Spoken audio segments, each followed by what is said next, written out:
638 sampai 1948 kan cukup lama ya. Nah ini kan, tapi penjelasannya dalam waktu singkat nih, gitu kan ya.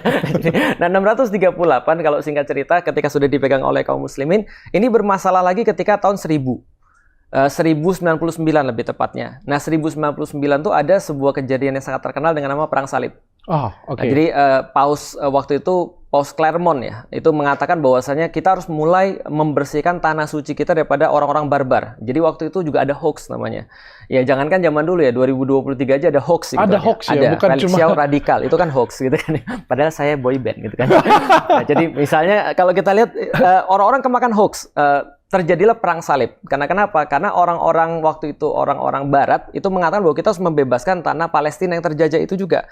Nah, karena didengungkan seperti itu muncul perang salib 1099, Yerusalem berpindah tangan.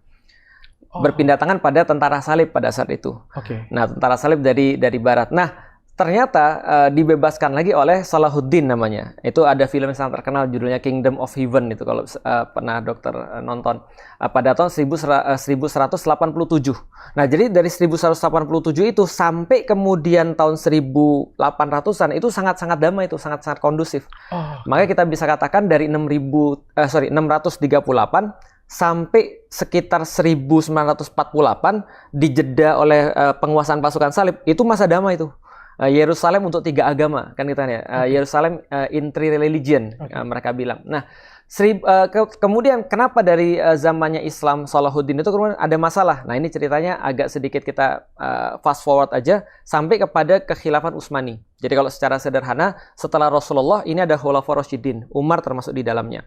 Setelah Khulafaur Rasyidin ada kekhilafan Umayyah namanya, pusatnya di Damaskus. Setelah kekhilafan Umayyah ada kekhilafan Abbasiyah namanya. Ini kekhilafan Abbasiyah ada 2 pusatnya, ada Baghdad lalu pindah ke Kairo karena serangan daripada Mongol. Nah, setelah khilafah Abbasiyah ada khilafah Utsmani. Nah, di khilafah Utsmani ini ada satu tokoh besar namanya Abdul Hamid II.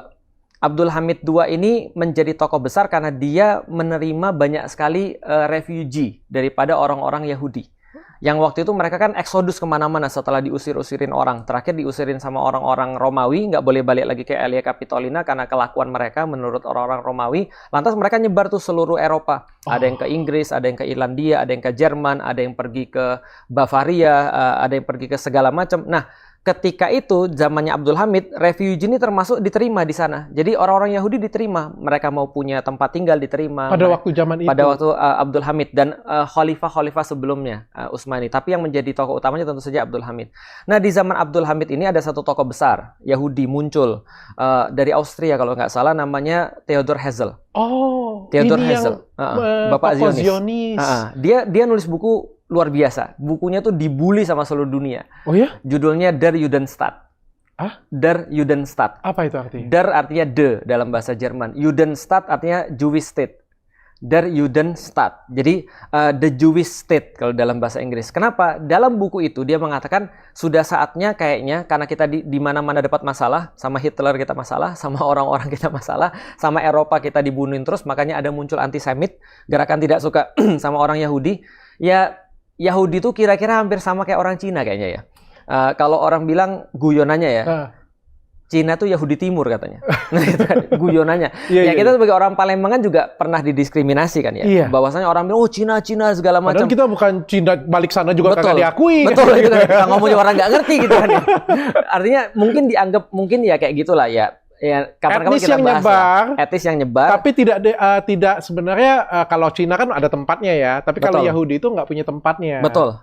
Dan menguasai ekonomi yang paling parahnya kan. Yahudi sama orang Cina kan hampir-hampir sama ya. Datang kemana mereka menguasai ekonomi. Ya kalau Indonesia bahasanya panjang kapan-kapan. Orangnya pintar-pintar. Orangnya pintar-pintar. Lalu kemudian kebanyakan problem dengan orang lokal gitu kan ya. Nah, kebanyakan ya. Saking pintarnya ataupun karena punya budaya yang berbeda dan seterusnya ya. Nah, akhirnya kemudian mereka bermasalah di semua tempat. Nah, ketika Yahudi bermasalah di semua tempat, Theodor Herzl ini mikir, kita harusnya punya negara Yahudi. Secara logika, kalau kita mau melindungi diri kita sendiri, kita nggak bisa terpecah belah kayak gini. Maka kita harus kembali pada satu negara. Nah, maka ketika dia berpikir begitu, dia mikir dong, negara mana yang paling pantas dijadiin kan gitu kan ya. Nggak mungkin Amerika dong, karena nggak ada akar sejarahnya. Nggak mungkin juga misalnya di Bavaria atau di Jerman, nggak mungkin juga di Perancis atau di mana. Maka dia bilang, kalau begitu kita harus cari tempat yang benar-benar ada akar sejarah kita. Akar sejarah kita di mana? Palestina. Maka datanglah mereka kepada orang yang punya Palestina. Oke. Waktu itu adalah Abdul Hamid. Dengan sponsor tentu saja. Nah, sponsornya siapa? Sponsornya adalah namanya Rothschild. Keluarga Rothschild. Nah, jadi keluarga Rothschild, orang Inggris, ini Yahudi juga, dia menguasai seluruh sistem ekonomi di Inggris, termasuk perbankan. Nah, maka kemudian Rothschild ini modalin dia untuk bawa duit, untuk beli tanah Palestina kepada Abdul Hamid. Abdul Hamid nolak. Pada tahun 1997 kalau nggak salah, Abdul Hamid nolak. Datang lagi pada tahun 1903 kalau nggak salah, atau 02.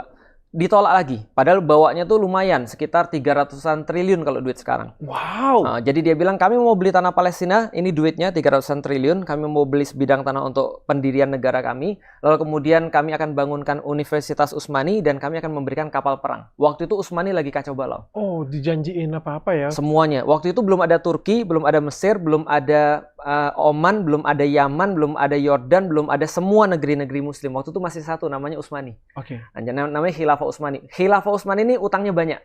Utangnya banyak, lagi kacau balau. Ditawarin duit, Abdul Hamid setengah mati, stres. Dia bilang, enggak. Tanah itu bukan punya saya, tanah itu punya umat Muslim. Kalian pulang dengan duit kalian. Saya lebih baik menusukkan pedang ke dalam badan saya daripada saya menyaksikan tanah itu terpecah belah.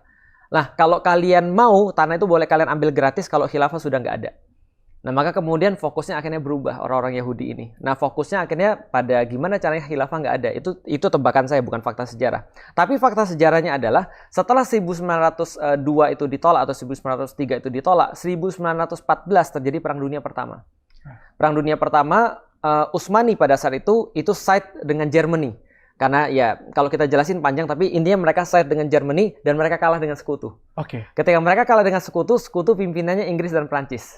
Maka 1916 setelah selesai Perang Dunia, Inggris-Prancis memberikan sebuah perjanjian namanya Sykes-Picot.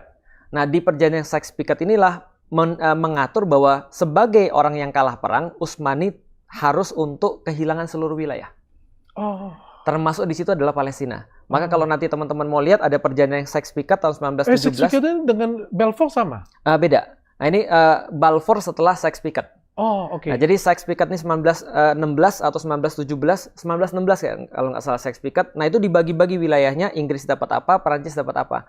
Nah, daerah termasuk yang dijaga oleh Inggris tidak boleh diberikan pada siapapun adalah daerah Palestina. Tidak dikuasai Inggris, tidak juga dikuasai Perancis, walaupun sebenarnya dikuasai oleh Inggris. Nah, akhirnya lewat Sykes-Picot ini mulailah orang-orang Yahudi mulai pindah ke sana. Diresmikan oleh Balfour, Menteri Luar Negeri Inggris, setelah ditelepon oleh Arthur James Rothschild. Yang bukan sponsor Arthur tadi. James. Iya, Lord Rothschild lah ya. Lalu kemudian Arthur James Balfour itu memberikan sebuah semacam kayak apa ya?